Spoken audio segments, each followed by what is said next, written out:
প্রণাম গুরুদেব। আমাকে একটা উপায় বলবেন, সদ্গুরু কিভাবে আমি চিনে নিতে পারবো? সদ্গুরু চেনার উপায় কি আছে? আচ্ছা, সদ্গুরু তুমি লাভ করতে চাইছো কেন সেটা আগে তো বলো। হয়তো কিছু ভুল ভ্রান্তি হয়ে থাকতে পারে। অশান্তি, দুঃখ, কষ্ট পেতে পারো। আগামী দিনে যাতে আমি আরো নিজেকে উন্নত করতে পারি, সেই জন্যই আমি সব সদ্গুরু অবলম্বন নিতে চাইছি। সেটা কি উপায়ে সদ্গুরু আমি পেতে পারি? দেখো, সদ্গুরু লাভ অত সহজ নয়। সদ্গুরু লাভ করতে গেলে আমি আগেই বললাম যে সদ্গুরু লাভ করতে গেলে তোমাকে কিন্তু প্রার্থনা করতে হবে ঈশ্বরের কাছে, মন প্রাণ আত্মা দিয়ে ঈশ্বরের কাছে প্রার্থনা করো, হে প্রভু আমার যেন একটা সদ্গুরু লাভ হয়, আমার জীবনের পথপ্রদর্শক লাভ হয়। প্রার্থনা প্রার্থনা প্রার্থনা, প্রতিদিন প্রার্থনা করো আমার জীবনে যেন সদ্গুরু। কিন্তু এটা কেউ প্রার্থনা করে না। বিভিন্ন সমস্যা আছে, সমস্যা মুক্তির প্রার্থনা করে, কিন্তু কেউ সদ্গুরু লাভের প্রার্থনা, কিন্তু আমার জীবনে যেন সদ্গুরু লাভ হয়। আমায় করে ব্যাকুল হও গুরুর জন্য। যখন গুরুর জন্য ব্যাকুল হবে তখনই সদ্গুরু লাভ হবে। তবে সদ্গুরু ইনি সৎ না ইনি অসৎগুরু, এ বিচার করার ক্ষমতা তোমার হবে না।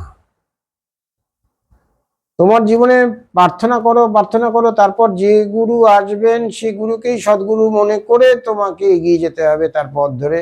আর ব্যাকুল ভাবে এই প্রার্থনা চলবে, আমার জীবনে যেন সদ্গুরু লাভ হয়, আমার জীবনে যেন সদ্গুরু লাভ।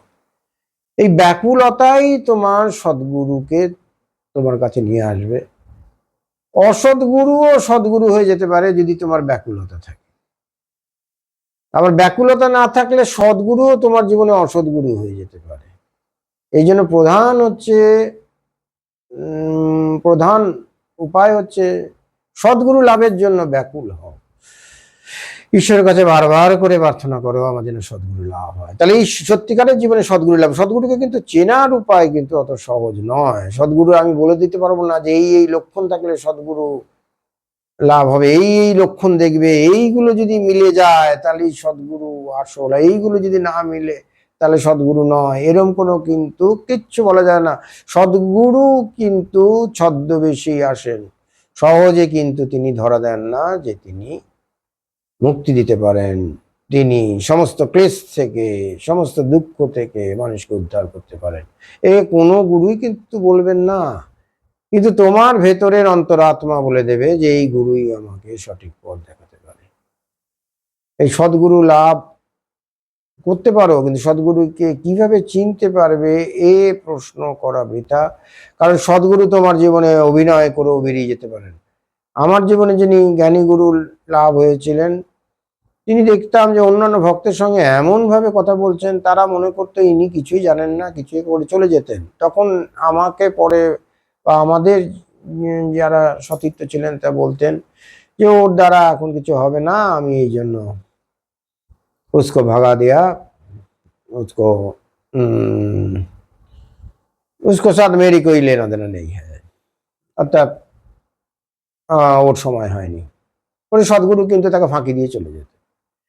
কিন্তু আসল ব্যাপার হচ্ছে যে সে সদ্গুরু লাভের জন্য ব্যাকুল হয়নি। সদ্গুরু লাভের জন্য যখন ব্যাকুল হবে তখনই জীবনে সদ্গুরু লাভ।